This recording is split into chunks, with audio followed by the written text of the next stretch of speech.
Bismillahirrahmanirrahim. Қайырлы таң қыздар. Не айтамыз? Кім келеді, кім кіреді? Біз бір ждейін. Кішкене бір эфирге кірейін. Бүгінгі ойыма келген нәрселермен сіздерге бөлісейін деген ниетпен келіп отырмын. Қазір оқып берейін, жазып алдым.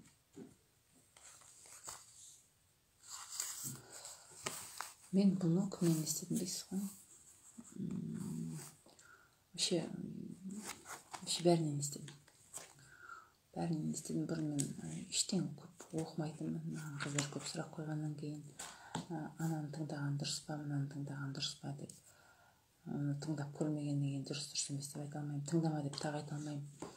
Сондықтан почти бәрін тыңдап қарадым, бірақ бір интересімен Джон ұнайды. Солардан естідім ба. Енді барлығы да айтады ғой, бірақ бір сыр айтты, соны біздің Шәкәрім атамыз айтқан екен. Сөзіңді түзе, қайырлы таң. Сөзіңді түзе, әдетің айналады, әдетің мінезің айналады, мінезің сенің тағдырың дейді да. Шәкәрім атамыз айтқан бір сөз айтты. Мен бүгін өзім шешім қабылдадым. Болды, енді мен Шәкәрім атамыздың кітаптарын алып, мүмкіндік болмаса электронный варианттарын жинап, мен Шәкәрім атамызды оқимын деп шештім. Себебі ол кісі нағыз философияны кәдімгідей біз қазір ойлап, біз білмей, айналадан іздеп, басқа елден іздеп, әркімнің парақшасына нетіп, қалай айтсам болады, әркімнің парақшасына телміріп дегенде, кім не деп қалар екен, мен бір білмейтін жауабымды осы кісі айтар ма екен деген сияқты ниетпен. Және кейбір сұрақтарды мысалы көпшілік қоюға да ұялады. Мысалы мен көп нәрсені айтпаймын ғой, сіздерге көп нәрсені айтпаймын ғой деп жүретін едім ғой. Сөйтсем ол менің айтпай жүрген нәрсемнің барлығы мына кітапта тұр екен, логотерапияда.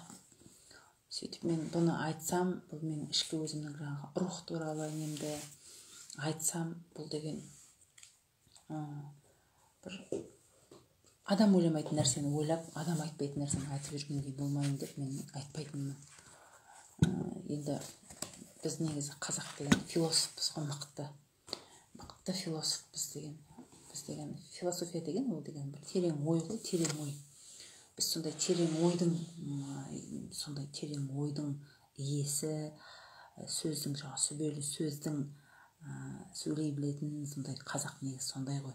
Ауыз әдебиетімен жеткен бүкіл білім, мысалы күні кеше бүкіл кітаптар жойылғанмен де әйтеуір жайлап қалып, осы бізге жетіп жатыр. Мысалға мына логотерапияның ішінде де әлден әпісқа дейін деген кітаптарда да көбіне осы қиссаларды келтірген екен. Мысалға Франкл осылай деп айтқан деп келетті, оны біздің қазаққа сіңіру үшін қиссаны келіп жазған. 4 адам жазған ғой, мына кітапты 4 адам жинақтаған. Соның ішінде бұл Франклдың осындай айтқан сөзін Шәкәрім атамыз осылай деп айтқан деп кетеді. Бір-екі жерін көрсетіп жіберейін сіздерге. Абай атамыз да келтірген сөзі жазылған екен бұл жерде. Іштегі кірді шығарсаң, түседі хақтың сәулесі. Жүректен көзі ашылса, адамзаттың хикмет кеудесі дейді. Мысалға негатив ойламаңдар, негатив айтпаңдар. Мен қазір мен өзіме отчет беріп жүрмін. Мен қалай бастадым? Мен не айтып жүрдім сол кезде? Мен әдейі телеграмның ең басына шығып тыңдамаймын алдыңғы күні. Мен соны әлі айтып жүрмін. Одан кейін қанша жан-жақтан қазбалап, ананы тыңдап, мынаны оқып, мен бір дұрыс нәрсе нетейінші, бұрын өзімнің білімім өзіме жетеді, өзімнің ақылым өзіме жетеді. Сосын енді почему-то да осылай халықпен жұмыс жасағаннан кейін ойланған уақытта көп нәрсе өзгерді ме десем жоқ, сол күйі мен бұрын не айттым, соны әлі айтып жүр екенмін. Сонда бүгін есіме түсірдім, қазір деген соңғы кезде сабақтарын сату үшін осындай техника айтамын, мынадай техника айтамын деп нетіп жіберді, миды ашытып жіберді. Соған адамдар, қыздар көп алданып қалып жатырсыздар. Мысалға менімен жұмыс істеп жатқан қыздар біледі ғой, иә, қыздар айтыңдаршы, жаңағы менің айтатыным техникам Аллаға тапсыру болды. Өзіңді де басқаны да, яғни сен Аллаға тапсырған жағдайда да өзіңді де, сен өзіңнің жүрегің таза болса ғана бізге келеді ғой жақсылық. Біз қалай Алланы сезіне аламыз, егер өзіміздің жүрегіміз жаңағы неше түрлі өртке өртеніп, жаңағы қызғаныш болсын, қайғы болсын, жаңағы жек көру болсын, сөйтіп өртеніп жатса, біз не естиміз? Ештеңе естімейміз ғой. Біздің көкірегіміз кір болса, жаңағы Абай атамыз айтқандай, іштегі кірді шығарсаң, түседі хақтың сәулесі, Алланың нұрына шомылып деп, көп айтамыз. Жүректің көзі ашылса, адамзаттың хикмет кеудесі. Қыздар жұмыс жасап, толық жаңағыдай бір жақсы арнаға түскеннен кейін өздерінің өмірлерін сезе бастайды. Мына жерде жүреді өзі. Көзі ашылады. В потоке деп жаңағы модный сөз бар ғой. Енді деп өлеңмен өрнектеген дейді. Абай мектебінен өткен шәкәрім қажыда бұл тіркесті көп қолданған. Абайдан кейін шәкәрім жасырып тұр жар өзін, бас көзімен қарама, жүрегіңнің аш көзін, жардың сырын арала дейді. Көрдіңіз ба? Сонда міне екі ірі қасиетке табан тіреген логотерапия негізгі концепциясын жасақтайды. Франкл оны былайша өреді. Бірінші, бізді тіршілікке байлап тұрған нәпсі құмарлық пен билікке деген құштарлық емес, адамды құштар қылған мағыналы мән дейді. Адам логос іздеп ұмтылғанда ғана өмір өнегемен айшықталады. Мән тапқан тұлғаның артынан өшпес із қалады. Мәнді табудағы сенімді серігіміз жүрек. Жүрегің тыңда, жүректерің тыңда. Маған сұрақ қойсаңыздар, мен жүрегің тыңда деп айтамын ғой. Жауапкершілікті мойынға алмай, бүйтсем қалай болады, сөйтсем қалай болады деп сұрақ қойып жатсаңыз, жүрегің тыңда деп айтамын ғой көбіне. Сол жетекшіміз ар мен ұят, ар ұят. Франкл жүректі мән табушы орган деп атаған, немесе трансцендентті әлемдегі, ғайып әлемдегі мәннің сигналын дәл қабылдап алатын локатор деп түсіндірген. Жүрек Аллада айтады, жүрек Алла жүректе сөйлейді, жүрегің тыңда, көрдің бе? Жүрек локатор, антенна бар ғой, сол Алла тағаланың несін алатын жүрек бізде. Мына жерім күшті болып кетті. Жүрек құнды идеямен байыған сайын міндетін мінсіз атқарады. Сәлеметсіз бе? 2 жас пен 5 жас қыз төсекке сиеді, не істесем болады? Жұлдыз Бейсенбаева екеуі де істеп қояды да. Былай қыл оны. Мән дегенді түсіндіреме.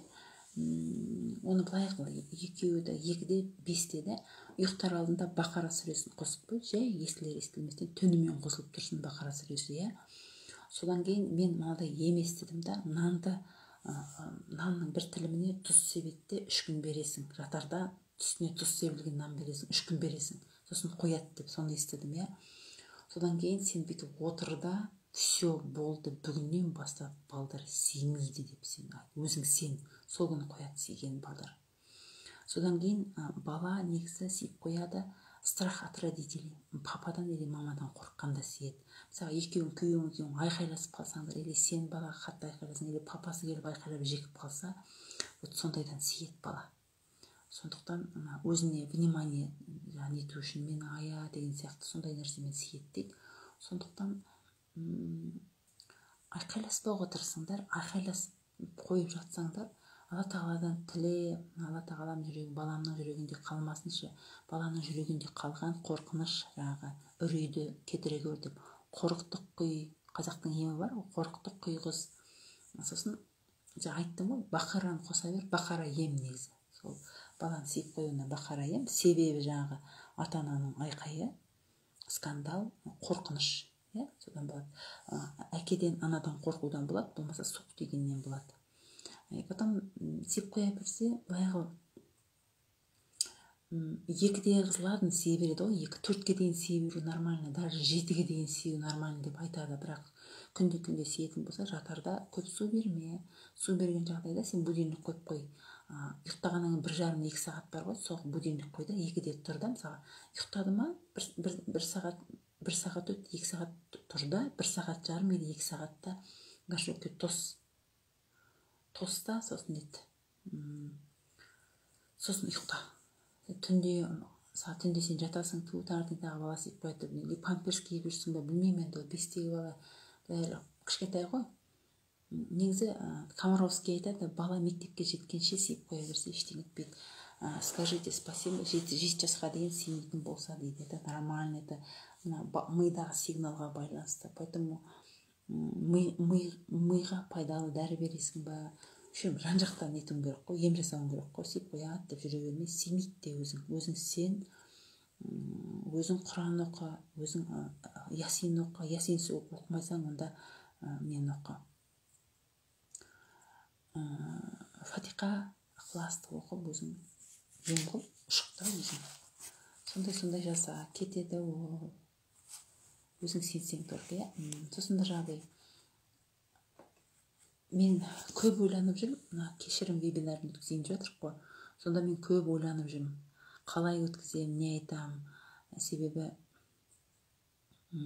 анализ жасап қарасам, мен осы сіздермен жұмыс жасағалы қандай ауыр жағдайлар маған жағдайдағы адамдар хабарласты. Көбіне самооценка низкий, күйеуім андай әңгіме күйеу дейміз ғой, өзің сен өзіңді кім екенін танымай тұрасың да, содан болады көп проблема. Енді кәдімгідей енді өте қатты айуандық көрген сондай адамдар болады ғой. Ем болсын жұлдыз, любой нәрсені сен қайсысына сенсең соған ем болады. Хорошо, барлығына саспа, симейді бала, қояды ғой, ештеңе етпейді. Ондай соншама проблема емес ол. Самое главное, дені сау болды, психикасында кішкене нетіп тұрған шығар, миына жағы не бар еді успокаивающий, кинди норм бекен, аты қалай, кинди норм деген сияқты бір жағы не бар, құйрық майды ертіп ысылай қуғына жақ деп жатыр мені. Негізі сол инурез деген нәрсе суық дегеннен болады, болмаса ата-анадан қорққаннан болады. Мысалға мен балдар деген кішкентай кезінде ұйықтап жатқанда қыста сиіп қойып ұйықтап қалып, несі қуғының үсті мұздай болып кетеді, сосын ол сие беретін болады. Мен сиіп қойса, деймін де, жаңағы қолымның үстіне, қуықтың үстіне қолыммен жылытамын да, сосын қалың қылып кендіріп тастаймын. Сонда айтпейді, қуыққа салған қалып қоймайды. Анау сиіп ұйықтап қалады, сен де ұйықтап жатасың, сен уже сиегеніне үйреніп кеткенсің, сосын анау деген қуық тоңып қалады ғой, сол анау поручен күлікті бүйтіп айнала береді. Поэтому сен баланың қуығын жылы ұста, сосын жаңағыдай емдер жаса, жазылады ғой. Сол, ал енді сіздерге мынаны айтып жатырмын, мән дегенді. Осы сіздермен жұмыс жасағалы ең ауыр проблема болғанда, атын атамай қояйын енді, Арал жақтың бір қызы болды. Бірақ енді оған өмірдің мәнін тауып алу керек екенді. Соны біз жайлап кітапты оқығанда, ол қызға біз көмектескенде қалай көмектестік десек, біз бірінші оған айналадағы адамдардың барлығы сені жазалаушы, жәбірлеуші емес, айналадағы адамдардың барлығы сені жақсы көреді, сені сүйеді, сені құрметтейді деп сендірдік та. Ол бір мезгілде алтта жыртылыс состояниесіне түсіп, бізден көмек сұрағысы келді. Бір рет көмекті бердік, содан дәметіп қалды да. Бірақ жай айттым, қатты айттым, ұрыстым, әйтеуір орнына келді. Енді одан кейін ол хабарласқан жоқ, демек жақсы. Одан кейін қандай ең ауыр жағдай жақында хабарласты. Қыздар, мен ондай тағдырлы қыздар, әлде оның алдында қыздар ондайлар маған айтпады ма?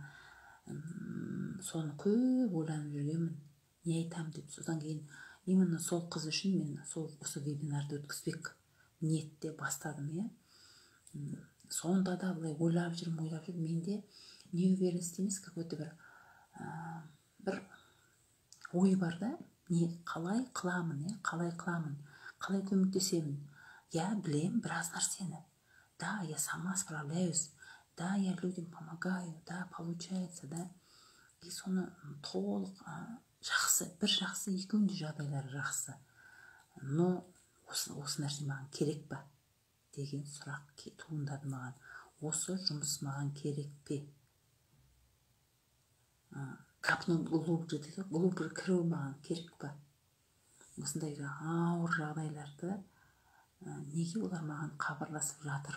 Мен уже сондайға дейін жеттім ба? Осы нәрсе маған керек па? Мен мысалға қазіргі энергетикам мынадай, біз енді қазір өзіміз тежеп отырмыз ғой, карантинде отырмыз, тежеп отырмыз. Шыда, сабырлы бол, бәрі өтеді кетеді, айналаға нетпей қойған деп бұрынғыдай бізде ондай жоқ қой, байқасаңыздар. Енді мен өзім сөйтіп жүрмін ба, мен таба алмай жүрмін оны да. Мысалға жаңағыдай папам айтқаннан кейін көп күлмей жүрмін, түсінбей жүрмін өзімді. Мен өте жаңағыдай айтсам болады, Аллаға шүкір, бақыттымын, бірақ как помочь? Или это все бросить, и мен әдейі алдындағын тыңдадым да, осыдан 2 жыл бұрын ба жазған аудиоларын тыңдадым. Сол нәрсені әлі айтып жүрмін, әлі айтқандағанда енді ключевой нәрсе ол жерде тұрған нәрсе ол барлығын айтатын бір нәрсе. Бірақ неге маған сондай ауыр жағдайдағы адамдар хабарласты? Маған еще дальше заниматься или вернуться и как жаңағыдай барды, қыздар, давайте, помните, қыздар, ең басында жүрген қыздар, ауа қандай кереметті, ауа жаңағы табиғатқа мәз болып жүре берейік, үйде рахаттанысуға түсіп алайық, үйде жинап тастайық, жаңағы баланы айналып толғанып, бүйтіп жүре берейік деп. Может, нам то так жить, да? Ол енді позитивный психологияға кетіп қалып, мына жерде қуыс кеуде болып қалды деп жатқан жоқпын да. Как-то это надо изменить деген ой келіп жатыр да маған. Как-то надо это изменить. Мен мына кешірім дегенді өткіземін, одан кейін көремін, одан кейін ойланамын, как мне дальше быть, да? Тяжелый тема керек па дегенде, да? Бірақ кешірім деген нәрсе оп-оңай ғой. Оп-оңай, өте оңай. Кешіре салу оңай. Вот мен іздедім, оказывается, да, вот қиындық көріп қалған, андай жаман нәрсені көріп қалған қыздар, шүкір қазір жағдайы, бірақ как все это забыть деп жатыр, да? Как это все можно забыть? Забыть невозможно. Забыть невозможно. Ол сенің долгосрочный памятке кіріп кеткен ғой. Сен мысалға неге жаздың ба, тұр ғой, мына өшірілмейді. Бұл сенің вообще полностью сенде жазылып тұр.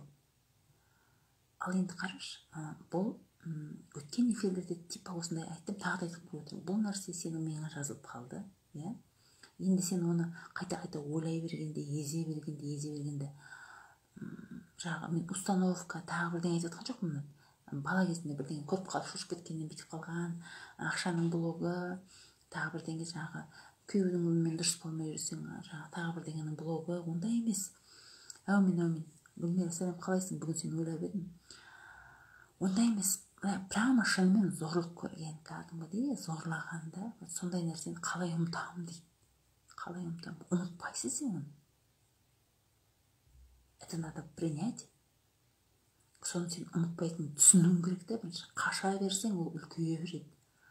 Сен соны принимать ету керек, оны ұмытпайтыныңды.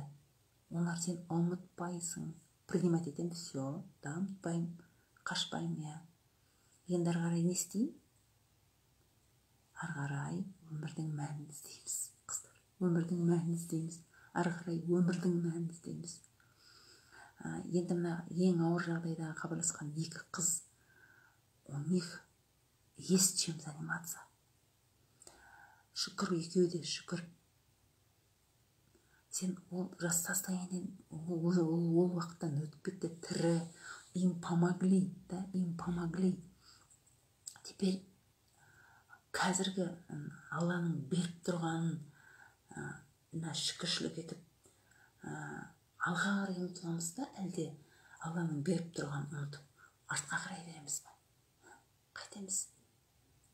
Сондықтан өкпе реніш болса, мынадай ауыр жағдайдан Құдай сақтасын болып қалып жатса да, например, мына айнаны алдың, осы айнаға артыңды қарап тұрасың, артыңды көріп тұрасың да, сен алға қарай жүргенде тарс етіп түйісіп қаласың бір жерге.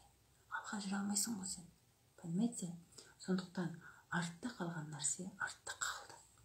Жаңа тышқан бір жерін көріп не жаралы болыпты деген сияқты нәрсені жасамай. Әрине маған айтқанда оп-оңай болуы мүмкін. Ой, айтқанда оңай ғой деп. Бірақ мен неше күн ойландым қыздар, 10 шақты күн болды. Телефоным мына тұр екен ғой, мына телефонымнан қарайын деп қойым. Ана қыздан маған сообщение қашан түсті? Содан кейін мен ана қызға екінші қызға консультация бердім. Екеуі қатар түсіпті. Оның алдында бір қыз жазды. Үшеуі қатарынан, үшеуі де сондай бірдей почти. Үшеуі арасына бір күн салмай бірдей хабарласты ғой, сондай темамен. Маған осы сабақ өткізу керек болды, кешірім туралы, оразаның уақытында как раз. Сондықтан қарап отырсам бәрімізде өкпе реніш бар екен. Мен бүгін сіңіліммен сөйлестім, бүгін сіңіліммен сөйлестім. Әңгіме айтып жатырмыз да, өкпе реніш туралы. Саған папа мама өкпе ренішің жоқ па сенің дейді. Мен айтамын, жоқ, болды баяғыда, бірақ мен оны кетіріп тастадым деймін ғой. Жақында мен күйеуіме ренжіп қалған екен, мен оны ұмытып кеткен екен. Сол шығып кетті, не? Жазып шығарады дейма, бар ғой, жазады да өртейді деген нәрсені мен бір рет естіп тұрған жоқ қыздар. Ескі дәптерім оң жақта емен.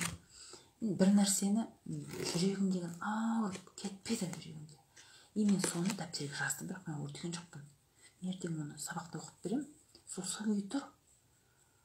Неге болғанын мен оқып берейін сіздерге.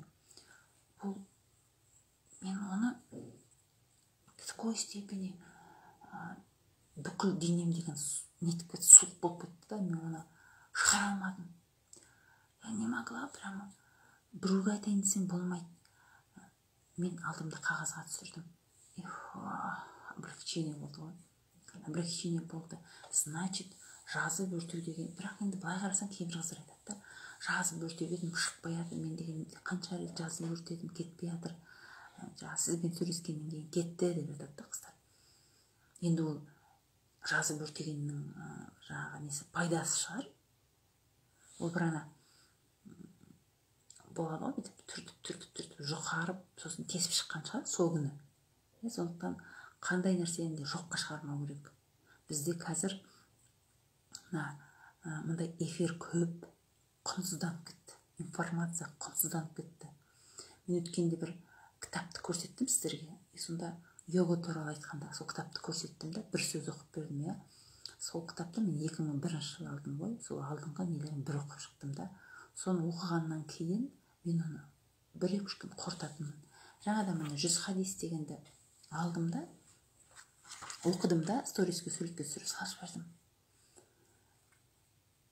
Мына бедейді, осы ойды ашып қалдым. Торсығының аузын буып, дүниеңді тығып ұстама дейді. Әйтпесе, Алла Тағала да саған берер ризығын байлап тастайды дейді. Мына кітап бар ғой, енді кітап. Тағы да оқып тастайын да. Шынайы сабыр соққының алғашқы деген сәттеріндегі сабыр дейді. Ашуланбай сразу сабырлы бол деп тұр ғой.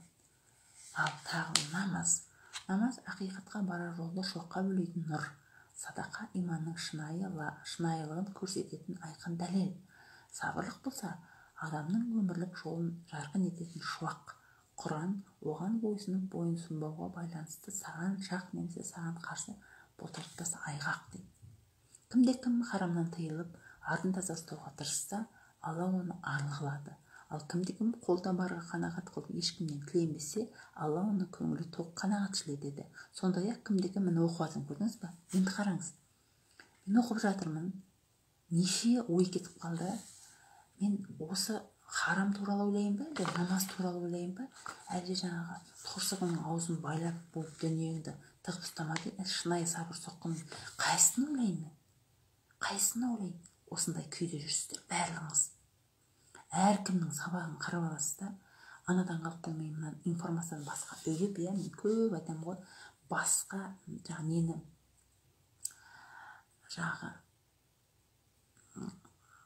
не болады ғой, дәнекті құйып, салып, дәндер деген уже шіріп жатыр да ішінде. Ауа бармағасын, оған күннің сәулесі түспегесін, оған су құймағасын шіріп жатыр. Біз не істеуіміз керек? Bir дәнекті алдық, кітап аштым да, мысалы мына кітапты, хадистер. Торсығымның аузын болып дүниеңді тығып ұстама, әйтпесе Алла тағала да саған берер ризығын байлап тастайды. Қоямыз. Осыны ойланамыз, 2 күн ойланамыз. Так, мен қай жерде торсығымның аузын байлап отырмын, қай жерде мен торсығымның аузын ашып қойдым. Мен береген адамым ба, алаған адамым ба, беретін адамым ба, сұрайтын адамым ба. Так, менде не бар қазір? Мен андай подаркалар тұр, өткенде мен ананы апарам өлді, апармай қалдым. Соны апару керек еді. Так, бірақ өткенде барғанда мен 5.000 теңге бердім, ona 10.000 теңге бердім. Потому что өзіміздің жақынымыз ғой. Так, тағы не істедім? Мен садақа беріп жүрмін ба? Сөйтіп, ананы қорытуымыз керек та. Қорытуымыз керек. Мына хадистегі сөз қорытуымыз керек. 2 күн қорытып болдық па? Бетін ашып қаламыз да. Жазықсыз өлтірілген әрбір жанның қанындағы күнәдан адам атаның тұңғыш ұлы Қабылдың да алар үлесі бар. Өйткені ол нақақтан кісі өлтіруге ең алғаш болып жол ашқан еді дейді. Ал бұл не? Қабыл деген кім? Адам ата деген кім? Адам атаның тұңғыш ұлы Қабыл дейді. Сонда бұл нәрсе, бұл не? Қош білмеймін деп жауап жасақ. Кеттік та. Араларыңнан ешқайсысың өзіне қалаған мұсылман бауырына да тілемейінше толық иман еткен болып саналмайды. Араларыңнан ешқайсысың өзіне қалағанын, өзімізге қалағанымызды, өзімізге желаниемізді мұсылман бауырына тілемейінше, өзімен не тіледім, соны басқа біреуге тілемейінше толық иман еткен болып саналмайды. Тағы бір күн ойланамыз. Не деді сонда? Мен өзіңе не тілеймін? Маған керемет әдемі, аппақ, ыңғайлы үй керек. Маған балдарымды былай тассам, бір жаққа қыдырып барсам да, рахаттанып айдап баратын өзіме көлік керек. Тағы не керек маған? Маған осындай бір рахаттанып жұмыс жасайтын жұмыс болса. Так, енді менің балдарым бітсе, бізде армандар жетеді. Біз күнде ойлап жүреміз. Енді оны не істеуіміз керек? Сол ойлағанымызды айналаға тілеп жүруіміз керек. Кімге тіле деді? Тағы да ашып қараймыз айналаңа. Так, айналымдағым бар. Мен соған тілейін. Онда аналарға точно олардың үйлері жақсы, үйлері күшті, оларға балдар өсіп қалды, оларға үлкен үй керек, ертең үйленсе, соған осындай үй болса, сөйтіп ойлап жүрсек, 2-3 күн. Рахат емес па, Қыздар, шынымды айтайын,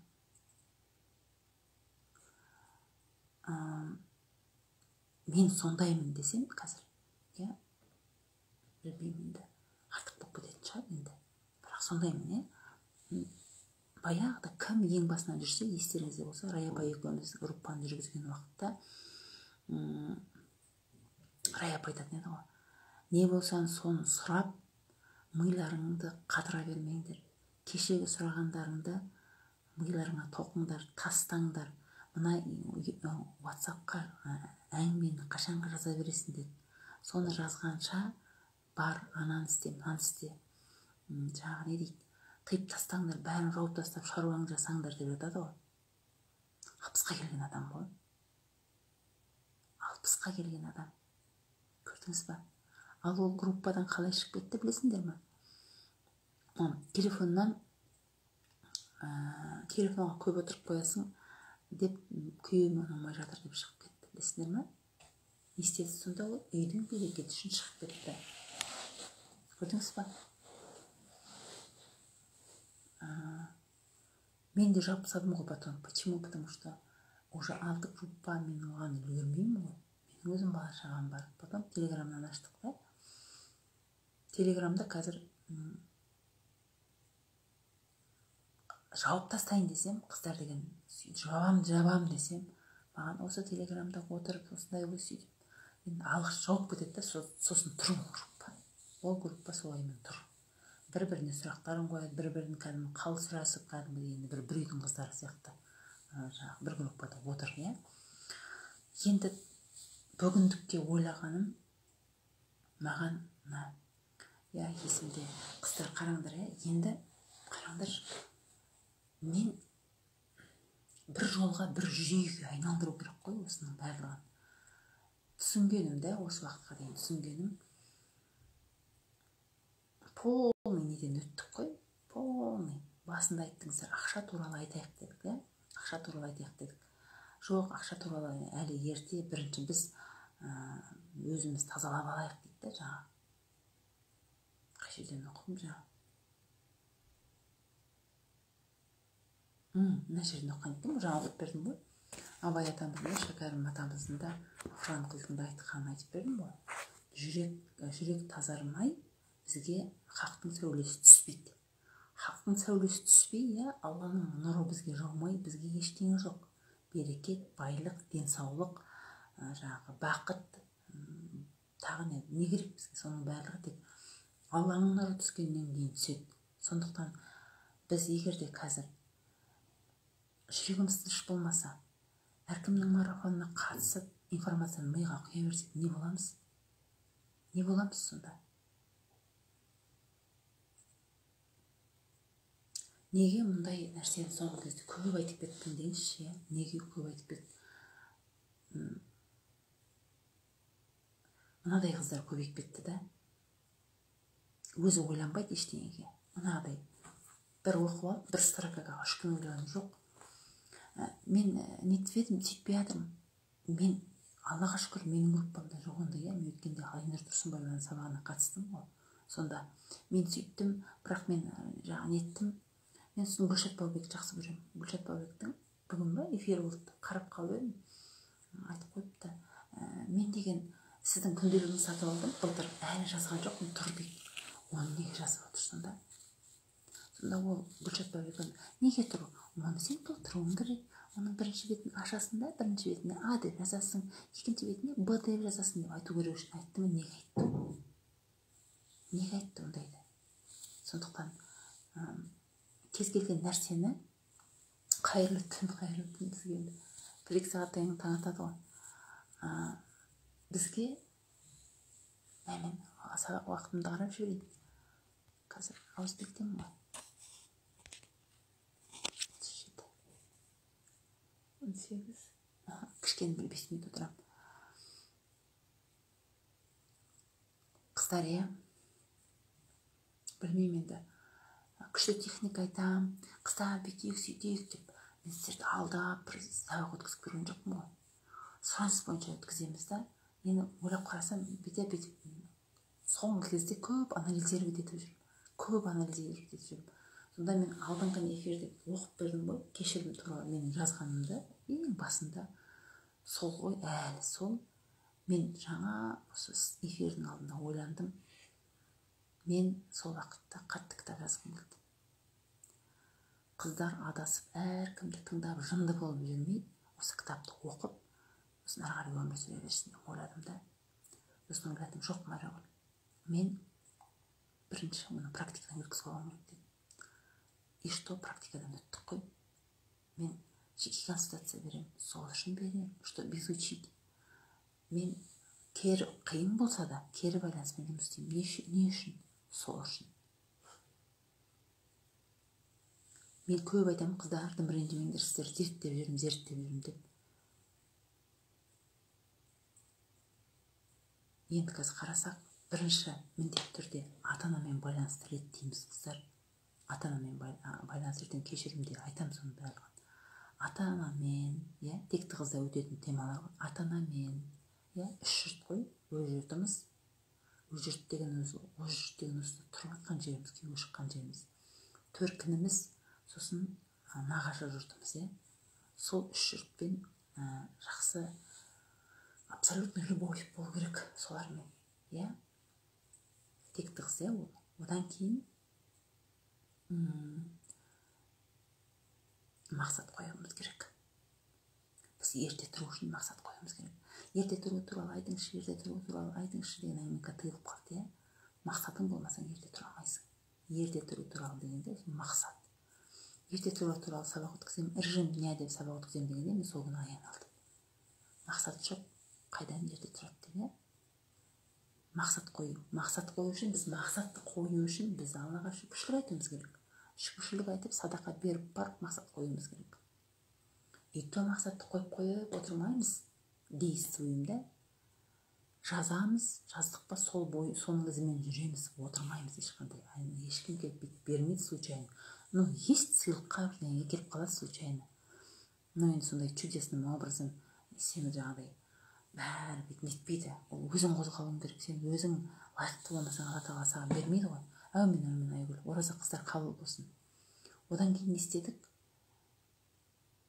Одан кейін арасында подтемаларға сабақ өткізіп жүрдім, былай.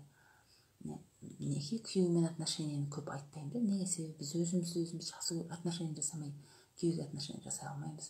Одан кейін не істедік?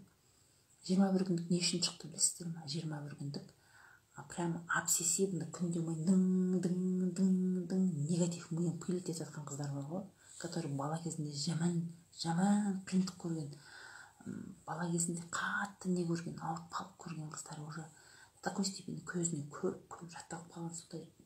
Енді ол талпынып бүйтіп шығады, какой-то мындай бір ақша табады, дальше өсейін десе, то күйеуі бірдеңе, то баласы бірдеңе, то енесі бірдеңе сөйтіп жатады да. Неге?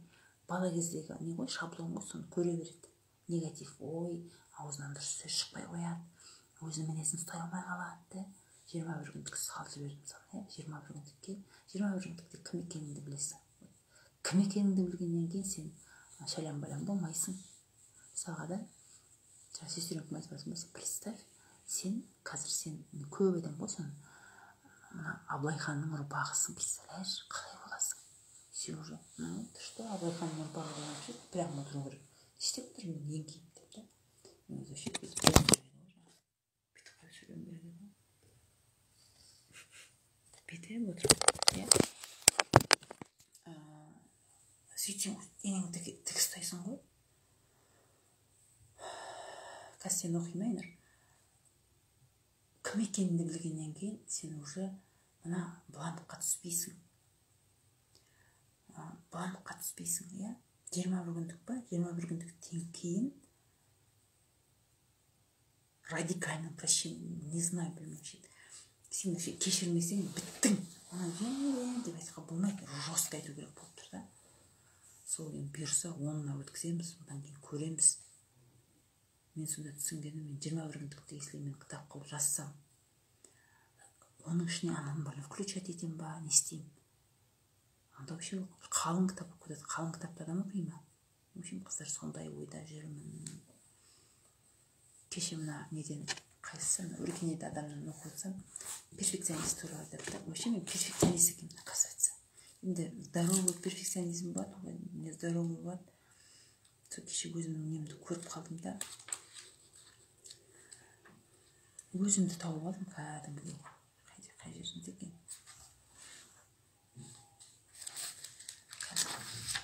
Сәлеметсіз бе, не тақырып? Подводим итоги. Мен ораза уақытында всегда нетем. Подводить етем нені. Қазір.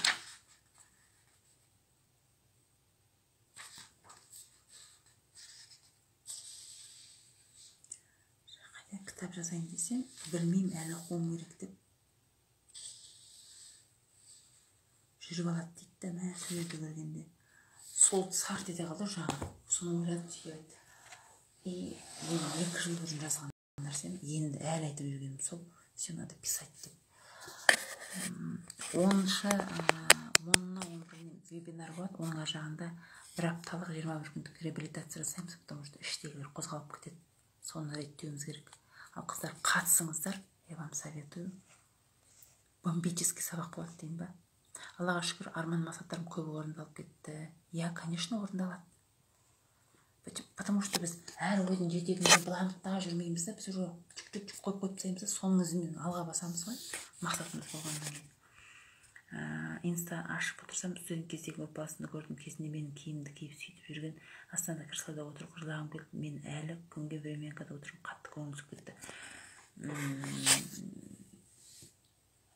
Қалай көтеру керек өзіңді?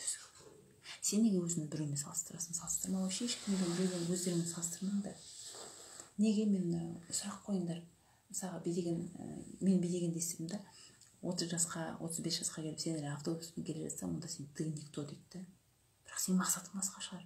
Мен қазір именно машина алуға жұмыс жасап кетсем, менің басқа нем қайда, құндылықтарым. Машина келеді, өз келетін уақытында. Мен сол үшін мен машинам жоқ, бірдеңем жоқ деп өзімді өзім жемеймін ғой. Понимаете, жемеңдер өздеріңді өздері. Ол деген көре алмаушылық қой, уже негативке кетіп жатқан. Көре алмаушылық, қуану керек сен. Сен неге оған жынданасың? Сен, Айнұр, қуануың керек сол группасыңа. Сен қуансаң саған келеді. Жаңа оқып бердім ғой, сол ғой. Сол қыздар, е? Так, мен сағатын қарап жүрейін. Қыздар, ал мен ауызбек дейін, жидкостарымды ішіп алайын, жаңа тамақтың бәрін жеп алдым деймін бе. Сол қыздар, ал бұйырса 10-11 мамырда кешен вебинар болады. Копать етеміз өзімізді. Қатты шығып керек емес, но өзімізге диагноз қояйық. Өзімізге диагноз қояйық.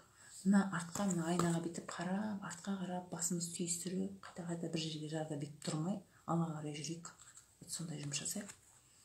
Кім 21 күндікке қатысып жатыр, солар 2000 теңгеден қатысасыңдар. Потому что 21 күндікте отырсыңдар ғой. Ал кім нетеді? 4000 теңге. 21 күндіктің бірінші аптасын өткіземіз. Сол қыздар, оразаның айы негізі очищение всего ғой, очищение мысли, сердца и вообще души и тела ғой. Сондықтан лишний нені алып тастаңдар. Фен-шуйға бас қатырған кездеріңді алып тастаңдар. Фен-шуй тағы не бір керек емес бірдеңе техникалар, бірдеңені бүйтеді, сөйтеді. Вообще алып тастаңдар. Мана ең басында оқып берді, сол супер техника осы міне. Қазтағы оқып берген, ашылса сол кетті. Ана ашып қалды өз деген сақтық. Іштегі кірді шығарсаң түседі хақтың сәулесі. Жүректің көзі ашылса адамзаттың хикмет кеудесі. Абай атамыз айтқан. Жасырып тұр жар өзін, бас көзімен қарама, жүрегіңнің аш көзін, жардың сырын арала деп. Жүректің көзін аш, жүрегіңді тазарт, негатив ойлама деп. Сол туралы ертең сабақ болады.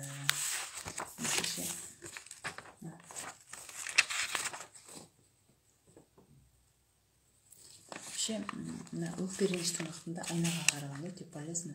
21 күн бойы жасамағанымда айнада өзімді өзім көріп, қатты ашуланған айнаға қарағанда көзіңмен сөйлесіп жұмыс жасап шынымды айтсам. Сондықтан өзіміз қолға аламыз. Қыздар. Все.